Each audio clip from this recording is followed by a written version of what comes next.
Hi friends, a warm welcome from your परीक्षा दोस्त. Here I am with another question paper.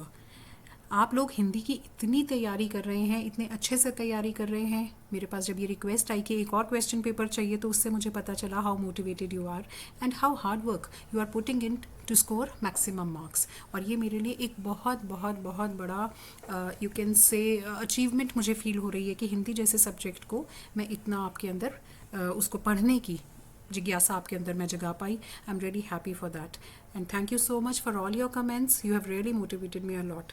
तो चलिए एक और क्वेश्चन पेपर कर लेते हैं ताकि और ज़्यादा प्रैक्टिस हो जाए.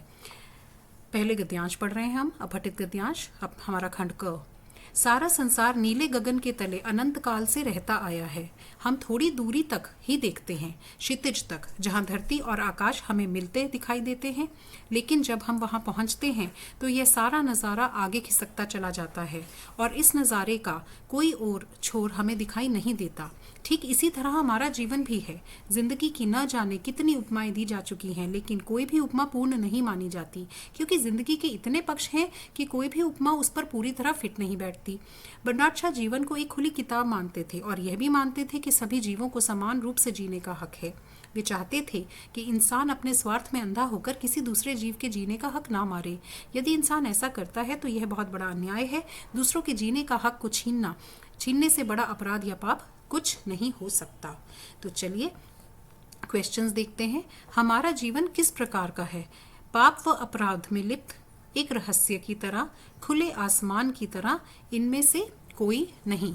तो बेटे हमारा जीवन कैसा है? हमारा जीवन जो है वो एक रहस्य की तरह है, क्योंकि उसने कहा है ना कि हम थोड़ी दूर देखते हैं, जहाँ हमें क्षितिज तक हम देखते हैं, लेकिन जब हम वहाँ पहुँचते हैं तो आगे तो यह नज़ारा आगे खिसकता जाता है और नज़ारे का कोई छोर हमें दिखाई नहीं देता.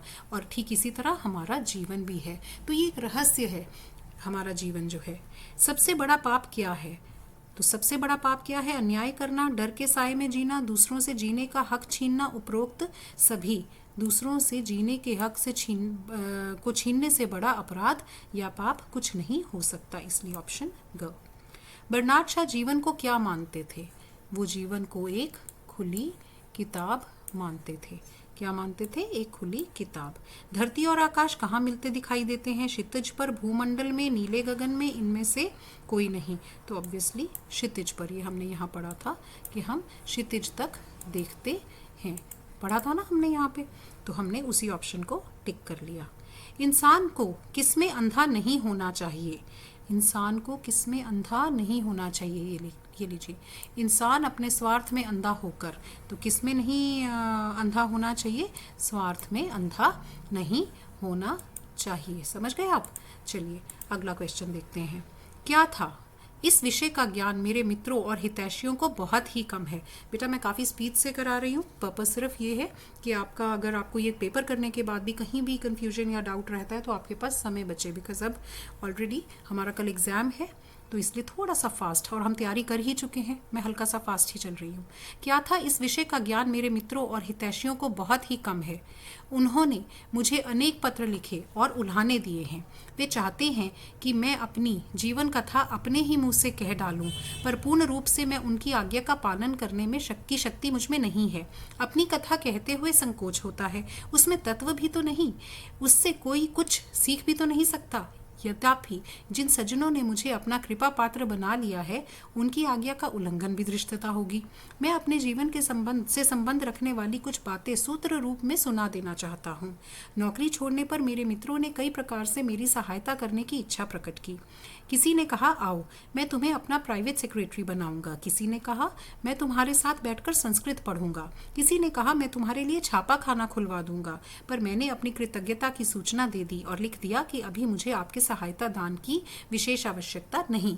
मैंने सोचा अवस्थित चित्त मनुष्य की सफलता में सदा संदेह रखता है, क्योंकि मैं अंगीकृत कार्य में ही अपनी सारी शक्ति लगा दूं.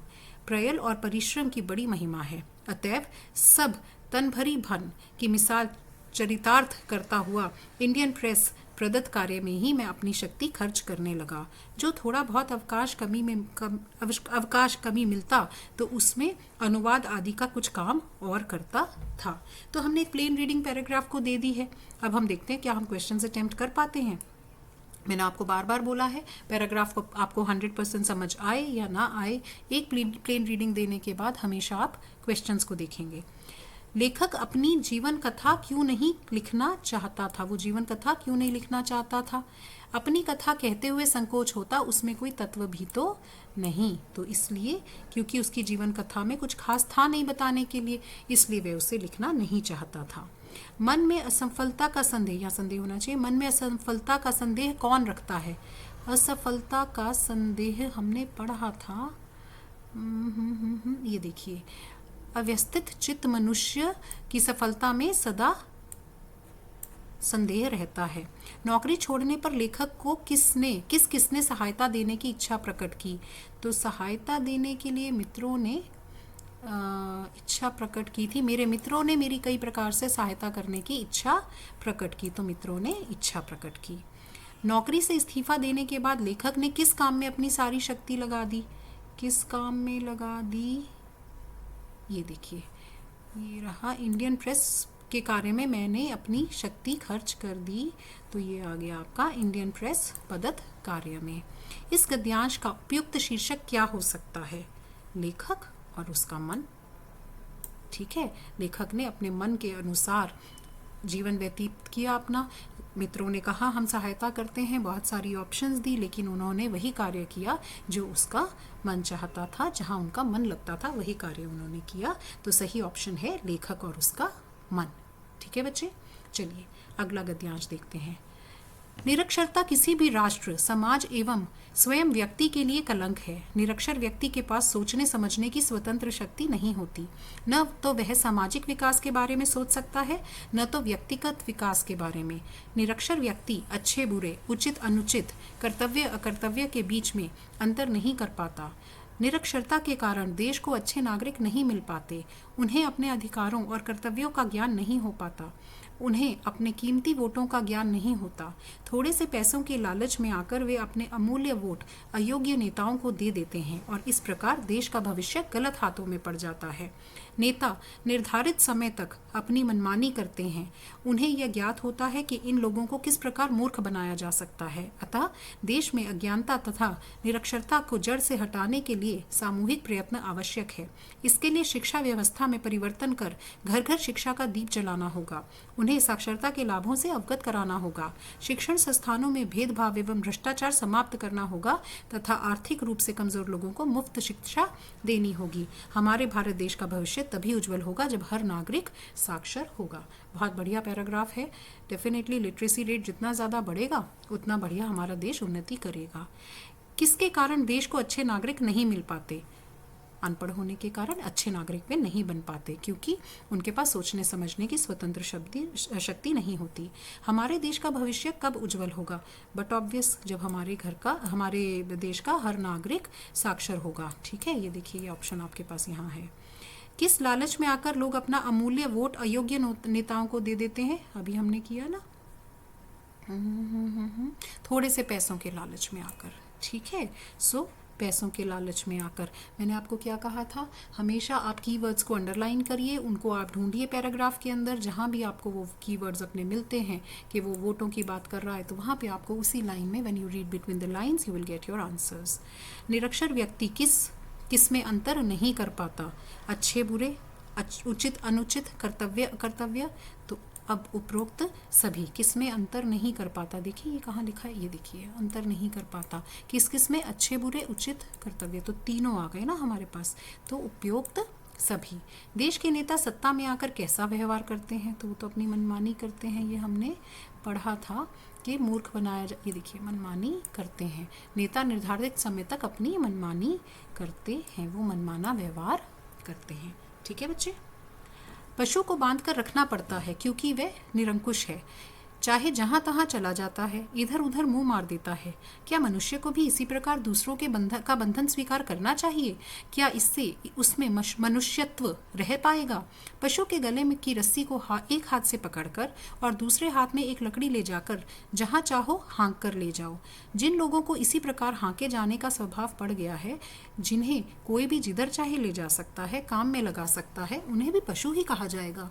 पशु को चाहे कितना मारो, चाहे कितना उसका अपमान करो, बाद में खाने को दे दो, वह पूंछ और कान हिलाने लगेगा। ऐसे नर पशु भी बहुत से मिलेंगे जो कुचले जाने और अपमानित होने पर भी जरा सी वस्तु मिलने पर चट संतुष्ट और प्रसन्न हो जाते हैं। कुत्ते को कितना भी ताड़ना देने के बाद उसके सामने एक टुकड़ा डाल दो, वह झट से मारपीट को भूलकर उसे खाने लगेगा। यदि हम भी ऐसे ही हैं तो हम कौन हैं? इसे स्पष्ट कहने की आवश्यकता नहीं। पशुओं में भी कई पशु मारपीट और अपमान को सहन नहीं करते। वे कई दिन तक निराहार रहते हैं। कई पशुओं ने तो प्राण त्याग दिए, ऐसा सुना जाता है। पर इस प्रकार के पशु मनुष्य कोटि के हैं, उनमें मनुष्यत्व का समावेश है। यदि ऐसा कहा जाए तो अत्युक्ति न होगी। चलिए, कई पशुओं ने प्राण त्याग दिए क्योंकि उन्हें विद्रोह करने की अपेक्षा प्राण त्यागना उचित लगा। उन्हें तिरस्कृत होकर जीवन जीना उचित नहीं लगा। वह यह शिक्षा देना चाहते थे कि प्यार मारपीट से अधिक कारगर। वह ये दिखाना चाहते थे कि लोगों को उनकी आवश्यकता अधिक है, न कि उन्हें लोगों की नहीं। हमने क्या कहा कि वो अपना अपमान नहीं सहन कर सकते। उन्हें तिरस्कृत होकर, अपमानित होकर जीवन जीना जो है वो उचित नहीं लगा। इसलिए उन्होंने क्या किया? उन्होंने अपने प्राणों को त्याग दिया। Is that okay? चलिए, बंधन स्वीकार करने से मनुष्य पर क्या प्रभाव पड़ेंगे? मनुष्य सामाजिक और व्यक्तिगत रूप से कम स्वतंत्र हो जाएगा। मनुष्यत्व में व्यक्तिगत इच्छा व निर्णय का तत्व समाप्त हो जाएगा। मनुष्य बंधे हुए पशु समान हो जाएगा। मनुष्य की निरकुशता में परिवर्तन हो जाएगा। अब ये देखिए, उसने क्या कहा है कि इसमें उसका जो मनुष्यत्व है वो समाप्त हो जाएगा। ठीक है, उनको अपने सही गलत का जो वो है व्यक्तिगत उनकी इच्छाएं वगैरह जो हैं वो सब खत्म हो जाएंगी। ठीक है, उनकी अपनी सोच समझ बिल्कुल खत्म हो जाएगी कि जहाँ चाहे आप उसे ले जाएं, जहाँ चाहे जैसे मर्जी उनसे आप व्यवहार करें, तो उनकी अपनी सोच समझ जो है वो खत्म हो जाएगी। तो इसलिए मनुष्य में व्यक्तिगत इच्छा व निर्णय का तत्व जो है वो समाप्त हो जाएगा। ठीक है, हम तो यही चाहते हैं ना कि मनुष्य कैसा हो कि वो ऐसा नहीं हो कि जहाँ चाहे उसे ले जाओ, जिधर चाहे ले जाओ, जिस मर्जी काम में लगा दो। तो वो सब जो है नहीं होना चाहिए। इसलिए बंधन स्वीकार करने से मनुष्य पे ये प्रभाव पड़ेगा कि मनुष्यत्व में व्यक्तिगत इच्छा व निर्णय का तत्व जो है वो समाप्त हो जाएगा।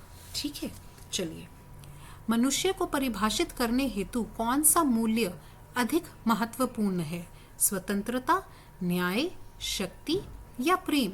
ऑब्वियसली स्वतंत्रता। अगर हम उसे उसके गले में रस्सी बांध देंगे, पशु को बांध कर रखना पड़ता है क्योंकि वह निरंकुश है, जहाँ चाहे चला जाता है। क्या इसी प्रकार भी मनुष्य को दूसरे के बंधन स्वीकार करना चाहिए? क्या उसमें मनुष्यत्व रह पाएगा? नहीं रह पाएगा। ठीक है, तो उसके लिए इम्पोर्टेंट क्या है कि वो स्वतंत्र रहे। स्वतंत्र रहने से वह अपना व्यक्तिगत इच्छा व निर्णय ले पाएगा। गद्यांश के अनुसार कौन सी उद्घोषणा की जा सकती है? सभी पशुओं में मनुष्यत्व है, सभी मनुष्यों में पशुत्व है, मानव के लिए बंधन आवश्यक नहीं है, मान अपमान की भावना केवल मानव ही समझता है। देखिए, मानव के लिए बंधन आवश्यक नहीं है क्योंकि उसमें अपनी इच्छा अनुसार निर्णय लेने की सूझबूझ होती है। सिर्फ जो हमारे पशु हैं, क्योंकि वह निरंकुश है इसलिए उनको बांध कर रखना पड़ता है, लेकिन मनुष्य के लिए बंधन आवश्यक नहीं है। यही बात तो वो कहना चाह रहा है चैप्टर में। गद्यांश में नर और पशु की तुलना किन बातों को लेकर की गई है? पिटने की क्षमता, पूंछ कान आदि को हिलाना, बंधन स्वीकार करना, लकड़ी द्वारा हाँके जाना। बंधन स्वीकार करना कि नर जो है वो कभी बंधन स्वीकार नहीं करता, वो स्वतंत्र रहना चाहता है, और पशु जो है निरंकुश होता है इसलिए उसे बंधन में बांधना पड़ता है। ठीक है बच्चे, तो आपके पास डायरेक्ट इनडायरेक्ट सभी तरह के क्वेश्चंस आ सकते हैं। कई क्वेश्चंस में हल्का सा कॉमन सेंस आपको यूज़ करना पड़ेगा, कई आंसर्स आपको बिल्कुल डायरेक्ट बिटवीन द लाइंस पढ़ते ही मिल जाते हैं, लेकिन बहुत ज़्यादा एक्स्ट्रॉर्डनरी टफ नहीं होते। थोड़ा सा भी आप अपना माइंड अप्लाई करते हैं तो आपको आंसर्स डेफिनेटली मिल जाते हैं। एट द मोस्ट रिक्वायरमेंट ये हो सकती है कि आपको एक बार और अपना गद्यांश पढ़ना पड़े ध्यान से, इससे ज़्यादा कहीं प्रॉब्लम आने की उम्मीद नहीं होती। चलिए, अब आते हैं हम अपनी फेवरेट व्याकरण पर। ठीक है, हाँ हाँ, पदबंध। चलिए, उस कमरे में बैठा हुआ व्यक्ति बदमाश है। उस कमरे में बैठा हुआ, कौन सा व्यक्ति? उस कमरे में बैठा हुआ व्यक्ति। व्यक्ति क्या है? संज्ञा है। हम उस संज्ञा को आइडेंटिफाई करने के लिए बता रहे हैं उस कमरे में बैठा हुआ। तो जो संज्ञा को आइडेंटिफाई करने में मदद करता है वो है विशेषण पदबंध। संज्ञा सर्वनाम को जो आइडेंटिफाई करने में मदद करता है, उसकी विशेषता बताता है, वो है विशेषण पदबंध। Is that okay? बात समझ में आई सबको? चलिए, खून करने वाले डाकुओं में कुछ दयालु भी होते हैं। कुछ, जैसे ही ये कुछ नजर आया, कुछ क्या है? ये है सर्वनाम, तो इसलिए ये है सर्वनाम पदबंध। अगर हम, यहाँ मैंने आपको बताया है कि अगर हम व्यक्ति को भी अंडरलाइनिंग में ले आते तो ये संज्ञा पदबंध होता। कोई कंफ्यूजन की बात नहीं रखनी अपने माइंड में, लेकिन हमने हुआ तक क्लोज कर दिया इसको। इसका मतलब हमने इस व्यक्ति को आइडेंटिफाई कराने के लिए इस फ्रेज को यूज किया है। रोहन तेज तेज दौड़ते हुए अस्पताल पहुंचा। दौड़ना जो है क्रिया है, और हमने वो क्रिया कैसे की? हमने तेज तेज की, इसलिए क्रिया की विशेषता बताने वाला फ्रेज क्रिया पदबंध होता, क्रिया विशेषण पदबंध होता है। रात के समय में और मेरी बहन, संज्ञा आ गया, अंडरलाइनिंग का पार्ट, कोई कंफ्यूजन का स्कोप नहीं है, संज्ञा पदबंध। मुझे रिया घर से दिखाई दे रही है। मुझे रिया घर से दिखाई दे रही है। तो किसी का दिखाई देना क्या है बताइए? दिखाई देना है एक क्रिया, इसलिए ये क्या है? ये है एक क्रिया विशेषण, क्रिया पदबंध। दिखाई देना एक क्रिया है, इसलिए ये क्या है? एक क्रिया पदबंध है। Is that okay? कोई प्रॉब्लम? दोबारा से देख लीजिए। पदबंध पे बहुत ज़्यादा मेरे पास आ रहे हैं, डाउट्स आ रहे हैं, बच्चों को बहुत कन्फ्यूजन था, लेकिन जब उनको हमने अपना लिंक शेयर किया, उनसे कहा कि आप यहाँ से पढ़िए, उसके बाद काफ़ी उनके माइंड के डाउट्स सेटल हो चुके हैं। किसी ने भी अगर अभी तक हमारे जो MCQs हैं वो नहीं किए हैं पदबंध के, वो उन्हें करें। जब मैंने वो करवाए हैं तो साथ साथ मैंने बहुत ईजी मैनर में समझाया है कि कैसे आप पदबंध आइडेंटिफाई कर सकते हैं।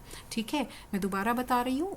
उस कमरे में बैठा हुआ व्यक्ति, इस व्यक्ति को आइडेंटिफाई कराने के लिए हमने ये फ्रेज यूज किया है, इसलिए यह विशेषण पदबंध है, संज्ञा को बताने के लिए यूज किया है। कुछ सर्वनाम है, जब सर्वनाम अंडरलाइनिंग का पार्ट है तो वो सर्वनाम पदबंध है। क्रिया को कैसे किया जा रहा है, क्रिया की विशेषता बताता हुआ ये क्रिया विशेषण पदबंध है। मैं और मेरी बहन, संज्ञा अंडरलाइनिंग का पार्ट बन गया, संज्ञा पदबंध है। दिखाई दे रही है क्रिया है, तो ये क्रिया पदबंध है। तो कोई कंफ्यूजन का स्कोप नहीं है बच्चे। चलिए, अब हैं हम वाक्यों पर। वाक्य रूपांतरण, ये आपको सबको बहुत अच्छे से अब आ गया है। वह खेल में अच्छा है और पढ़ाई में भी। जैसे ही आपको संयोजक नजर आया, संयुक्त वाक्य। जो गुणी होते हैं उन्हें सभी चाहते हैं। जो, त्यों, जबकि, तबकि, ये सब जहाँ पे भी आ जाता है, मैंने आपको बताया है ये एक मिश्र वाक्य है। ये भी मैंने आपको अपने वीडियोस में बहुत ही अच्छे तरीके से समझाया हुआ है। अगर किसी ने ये नहीं किए हैं तो वो उसको ज़रूर कर लें, ताकि अगर कोई भी आप लोगों के मन में डाउट होगा तो वो हो जाएगा।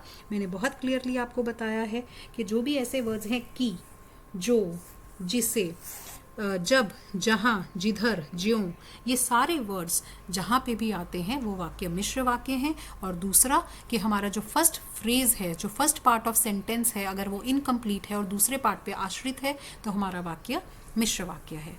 मैं बाजार जाऊंगी और खिलौने खरीदूंगी, और संयोजक यूज कर दिया, ये एक संयुक्त वाक्य है। वह तेजी से गया परंतु उसने कुछ नहीं खाया। परंतु क्या है? एक संयोजक है, ये भी मैंने आपको ऑलरेडी बताया हुआ है। जैसे ही संयोजक यूज हुआ संयुक्त वाक्य हो गया। किंतु, परंतु, बल्कि, इसलिए, और, अथवा, तथा, ये सब क्या है? ये सब संयोजक हैं। तो जैसे ही आपको संयोजक वर्ड मिला तो आपने उसको कर देना है संयुक्त वाक्य। जब मैं स्टेशन, अब ये भी देखिए, जब, तब, इतनी प्रैक्टिस हम अपने MCQs में कर चुके हैं कि अब हमारी आईज बिल्कुल स्कैनर की तरह ढूंढ लेती हैं वर्ड्स को। और ये है जी मिश्र वाक्य। चलिए, अब आ गया समास। जिस समास में दूसरा पद प्रधान हो वह समास कहलाता है। बताइए, वह समास क्या कहलाता है जिसमें दूसरा पद प्रधान हो? सोच कर देखिए। जनप्रिय, पाठशाला, है ना, पाठ के लिए शाला, जन को प्रिय, ठीक है, जन को कैसा है? प्रिय है, ठीक है। तो ये क्या है? दूसरा पद प्रधान है, हमारा तत्पुरुष समास है। अव्ययी भाव समास का एक उदाहरण यथाशक्ति का सही विग्रह होगा। यथाशक्ति बताइए, किया है ना हमने ऑलरेडी, ये एमसीक्यूज में किया हुआ है।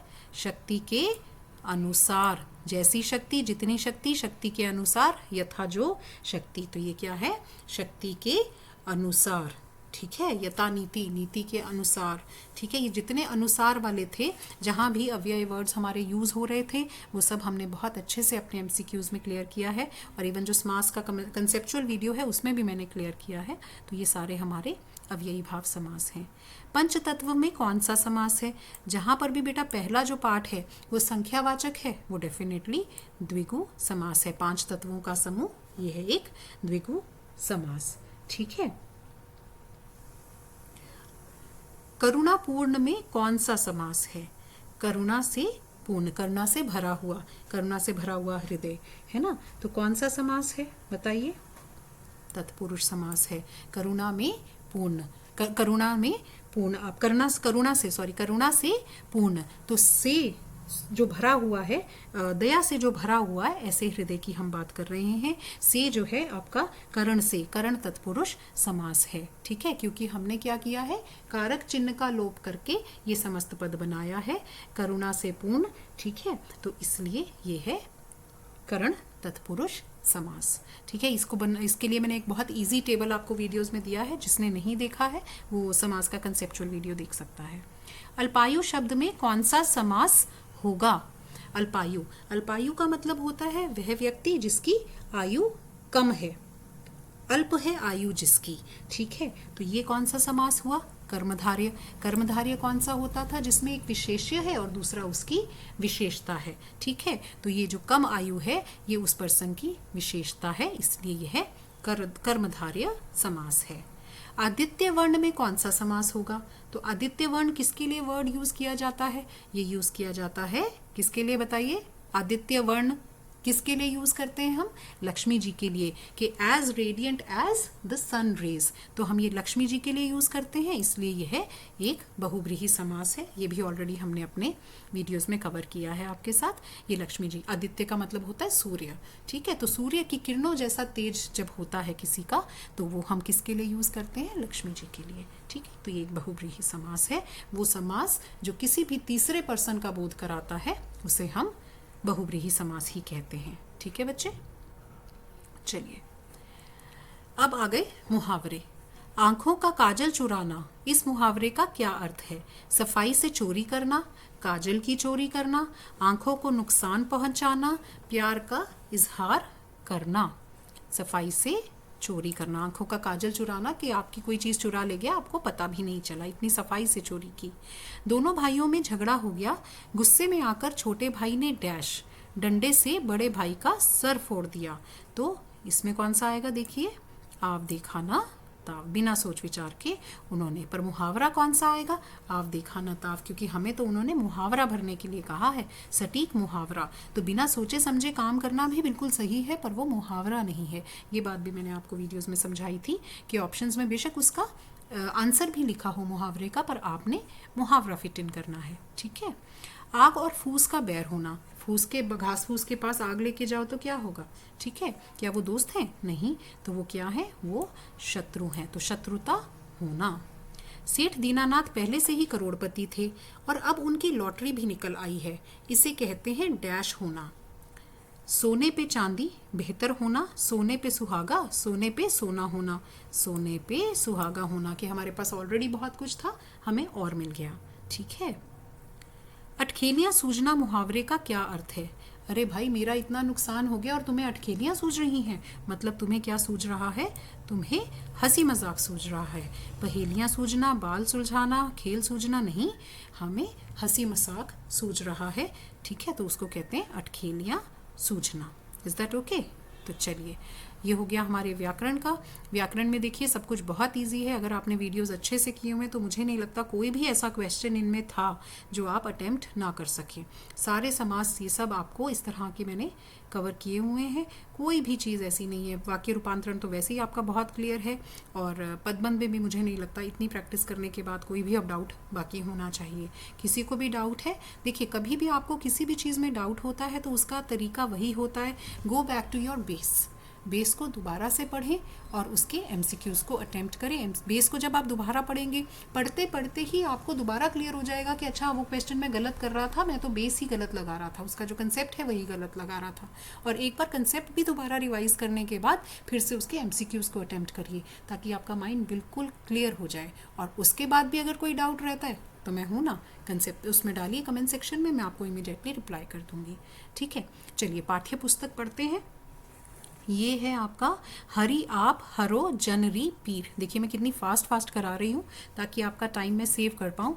तो अगर आपको श्री कृष्ण ने भक्त प्रहलाद की रक्षा किसका रूप धारण करके की थी, तो अब ये किस में से दिया गया है बताइए, किस में से है ये है मीरा के पद में से, है ना। हरि आप हरो जनरी वीर। तो श्री कृष्ण ने भक्त प्रहलाद की रक्षा किसका रूप धारण करके की थी, भक्त कारण रूप नरहरि। ठीक है, तो नरसिंह का रूप जो है आपने धारण किया था। धरियो आप शरीर। ठीक है, देख लिया ना सबने मीरा के पद की वीडियो, बहुत अच्छे से एक्सप्लेन्ड है, बहुत सिंपल लैंग्वेज में, कोई शॉर्टकट मत लगाइएगा। श्री कृष्ण ने द्रौपदी की लाज किस तरह बचाई, कैसे बचाई, द्रौपदी दी लाज राखी आप बढ़ायो चीर, उनकी साड़ी लंबी करके। काटी कुंजर पीर, काटी कुंजर पीर, कुंजन शब्द का क्या, कुंजर शब्द का क्या अर्थ है, हाथी, तो आपने हाथी के दुख को हरा। पीर शब्द का क्या अर्थ है, पीड़ा। आपको मैंने शब्दों के अर्थ भी एमसीक्यूज में दिए हुए हैं, आपके जितने एनसीईआरटी के पीछे जितने शब्द अर्थ थे वो सारे एमसीक्यूज की फॉर्म में एमसीक्यूज में कवर्ड हैं, अच्छे से कर लीजिएगा उन्हें। ठीक है, तो ये क्वेश्चंस हमारे बहुत कंफर्टेबली अटेम्प्ट हो गए, क्योंकि हम ऑलरेडी बहुत मेहनत कर चुके हैं, बहुत अच्छे से हम इसकी अंडरस्टैंडिंग ले चुके हैं पैराग्राफ की कंसेप्चुअल वीडियोज़ में, और बहुत सारे हमने क्वेश्चन जो हैं मीरा के पद पर अटेम्प्ट किए हैं। पाठ प्रवेश को ज़रूर रिवाइज कर लीजिएगा, क्वेश्चन उनमें से भी आ सकते हैं, एमसीक्यूज में सारे कवर्ड हैं, उनको ज़रूर करिएगा। तुमने एकाएक इतना मधुर गाना अधूरा क्यों छोड़ दिया, तो ये अब आ गया हमारा तंतारा वामीरो चैप्टर में से। मैं दोबारा पैराग्राफ नहीं पढ़ रही हूँ, हमें अच्छे से स्टोरी अब तक तो याद हो चुकी है। तंतारा ने वामीरो से क्या प्रश्न पूछा, तो ऑब्वियसली उन्होंने पूछा कि तुमने गाना अधूरा क्यों छोड़ दिया। आप अपने सामने एक सुंदर युवक को देखकर वामीरो को क्या महसूस हुआ, वह विस्मित हुई। ठीक है, अगला क्या है, उसके भीतर किसी कोमल भावना का संचार हुआ, ये देखिए ये भी आगे लिखा हुआ है। ठीक है, लेकिन अपने को संयंत्र कर उसने बेरुखी के साथ जवाब दिया। यहाँ आपका टाइम सेव करने के लिए मैंने ये पैराग्राफ पढ़ा नहीं था, लेकिन आप पेपर में ऐसा शॉर्टकट नहीं लगाएंगे, आप इसको अच्छे से पढ़ेंगे। ठीक है, और उसके बाद आप आंसर करेंगे। जहाँ भी उपरोक्त सभी की ऑप्शन है, आपने डेफिनेटली सारी ऑप्शंस को चेक करना ही करना है। ठीक है, कभी भी जल्दी नहीं करनी है कि आपने बस सीधा देखा वह विस्मित हो गई चलो टिक लगा दिया, नहीं। Each and every mark is very important for us, तो आपने बहुत ध्यान से पेपर को करना है। वामीरो ने तंतारा को क्या उत्तर दिया, किसी और गांव के युवक के प्रश्नों का उत्तर देने को मैं बाध्य नहीं हूँ, तुमने मेरा गाना रुकवा दिया, मुझे देर हो रही है, मेरे पास तुम्हारे प्रश्न का उत्तर नहीं है। उसने यही कहा था जब उसने क्वेश्चन पूछा, तो उन्होंने कहा किसी और गाँव के प्रश्नों का उत्तर देने को मैं बाध्य नहीं हूँ। ठीक है, वामीरो ने तंतारा को किस गांव में कभी नहीं देखा था, ऑब्वियसली लपाती गांव में कभी नहीं देखा था। वामीरो के सामने खड़े तंतारा की मनोवैज्ञानिक स्थिति क्या थी, तो कैसी थी, सम्मोहित था, सुध-बुध खोए हुए था, एक ही प्रश्न को बार बार बोल रहा था, उपरोक्त सभी। वैसे तो उपरोक्त सभी आंसर है, लेकिन बिल्कुल क्लियर, तंतारा मानो सम्मोहित था और वो बार बार प्रश्न, पुनः अपना प्रश्न उसने दोहराया। ठीक है, तो और सुध-बुध खोए हुए था, ये भी यहाँ पे लिखा हुआ है, इसलिए उपरोक्त सभी जो है इसका सही ऑप्शन है। ठीक है बच्चे, चलिए अगला। रावण भूमंडल का स्वामी था, ऐसे राजाओं को चक्रवर्ती कहते हैं। ये किस में से है आपका ये चैप्टर, ये पैराग्राफ है आपका बड़े भाई साहब के चैप्टर में से, जब वो अहंकार न करने के बारे में अपने छोटे भाई को सलाह दे रहे थे। ये उस चैप्टर में से क्वेश्चन है, तो चलिए क्वेश्चंस देखते हैं डायरेक्टली। बड़े भाई साहब ने घमंड की बात समझाते हुए किस किस का उदाहरण दिया, एक तो रावण का दिया उन्होंने, ठीक है, और उसके बाद उन्होंने किसका दिया, शैतान का दिया, है ना। उसके बाद उन्होंने शाहे रूम का दिया कि एक बार अहंकार किया था, इसलिए उपरोक्त सभी। अभिमान किया और किससे गया, अभिमान किया और किससे गया। तो ये लाइन कहाँ पे लिखी गई है, हमें ये ढूंढना है। ये देखिए कहाँ है, ये देखना पड़ेगा। वैसे तो था ये दीन दुनिया से गया। चलिए, रावण भूमंडल का स्वामी था, ऐसे राजाओं को चक्रवर्ती कहते हैं। आजकल ऐसे राजाओं का विस्तार बहुत बड़ा हुआ है, पर इन्हें चक्रवर्ती नहीं कह सकते। संसार में अनेक राष्ट्र अंग्रेजों का आधिपत्य स्वीकार नहीं करते, बिल्कुल स्वाधीन है। रावण एक चक्रवर्ती राजा था, अर्थात वह पूरे संसार का राजा था। संसार के दूसरे राजा उसके दास थे और उसको कर देते थे। बड़े बड़े देवता भी उसकी गुलामी करते थे। आग और देवता के पानी भी उसके दास थे, परंतु इतना सब होने के बाद भी उसका अंत क्या हुआ? घमंड ने उसे कहीं का नहीं छोड़ा। उसके घमंड के कारण उसके परिवार का भी नाश हो गया। उसे अंत में पानी तक पिलाने वाला नहीं बचा। घमंड करने वाला व्यक्ति परिवार और दुनिया दोनों से ही कहीं रहने लायक नहीं रहता। तो इसका मतलब वह दीन दुनिया से गया। ठीक है, ये डायरेक्टली भी कहीं वर्ड्स यूज थे वैसे, तो अदरवाइज वो यही कहने की कोशिश कर रहा है कि वो कहीं का नहीं रहता। शैतान का भी हाल पड़ा होगा, उसे भी अभिमान हुआ था। ईश्वर का उससे बढ़कर कोई सच्चा भक्त नहीं है। अंत में यह हुआ कि स्वर्ग से नर्क में धकेल दिया गया। शाहिरूम ने भी एक बार अहंकार किया था, भीख मांग मांग कर मर गया। तुमने तो केवल एक दर्जा पास किया है और अभी से तुम्हारा सर फिर गया, अब तो तुम आगे बढ़ चुके। तो हम बात कर रहे हैं कि दीन दुनिया से गया। ठीक है, चलिए अगला ऑप्शन करते हैं। घमंड के कारण शाहिरूम की क्या दशा हुई? घमंड के कारण शाहिरूम की क्या दशा हुई? ये हमने, ये देखिए, भीख मांग मांग कर मर गया। ठीक है, भीख मांग मांग कर मर गया, ये हमारे पास ऑप्शन में है। हाँ, उसे भीख मांगना पड़ा। बिना अंधेर के हाथ बटेर लग गई का क्या अर्थ है? बिना प्रयास कर बड़ी चीज पा लेना, अंधे ने बटेर का शिकार कर लिया, मेहनत करना, घर परिवार से जाना। तो अंधे के हाथ बटेर लगना, ये हमने बहुत बार किया है, मुहावरों में भी किया है कि आपने बहुत प्रयास नहीं किया या जो आपकी कैपेसिटी थी आपको उससे ज़्यादा मिल गया, तो उसको कहते हैं अंधे के हाथ बटेर लगना। चक्रवर्ती राजा कैसे राजा को कहते हैं? जिनके सिर पर चक्र हो, जिनके अधीन कई राजा हो, जो पूरे भूमंडल का स्वामी हो, जो दया का सागर हो। किसको कहते हैं बताइए? जो पूरे भूमंडल का स्वामी हो उसी को तो चक्रवर्ती राजा कहेंगे। तभी वो ऊपर कह रहे थे कि अंग्रेजों का आधिपत्य बहुत से राजाओं ने स्वीकार नहीं किया था, इसलिए उन्हें हम अंग्रेजों को हम चक्रवर्ती नहीं कह सकते। तो जो पूरे भूमंडल का स्वामी हो चक्रवर्ती, तो आप सिर्फ उसको कह सकते हैं। ये देखिए ना, उसने कहा था कि रावण भूमंडल का स्वामी था, ऐसे राजाओं को चक्रवर्ती राजा कहते हैं। ठीक है बच्चे, चलिए, तो अब हमने अपने आप को एक बार और क्रॉस चेक कर लिया है। अगर कहीं भी कोई डाउट है अभी भी, तो अभी हमारे पास समय है, आप उन वीडियोस को दोबारा देखें। आप एक बार अपने सारे चैप्टर्स को जहाँ जहाँ आपको प्रॉब्लम आती है उस पर्टिकुलर पार्ट को दोबारा से खोल करके देख लीजिए, ताकि पेपर में 100% डाउट फ्री जाएं आप। ठीक है, तो चलिए, बहुत मेहनत की है हिंदी के लिए, और भगवान हमेशा मेहनत करने वालों की मदद करता है। मुझे पूरी आशा है कि आपका पेपर बहुत अच्छा जाएगा। ऑल द वेरी बेस्ट बच्चों, गॉड ब्लेस यू।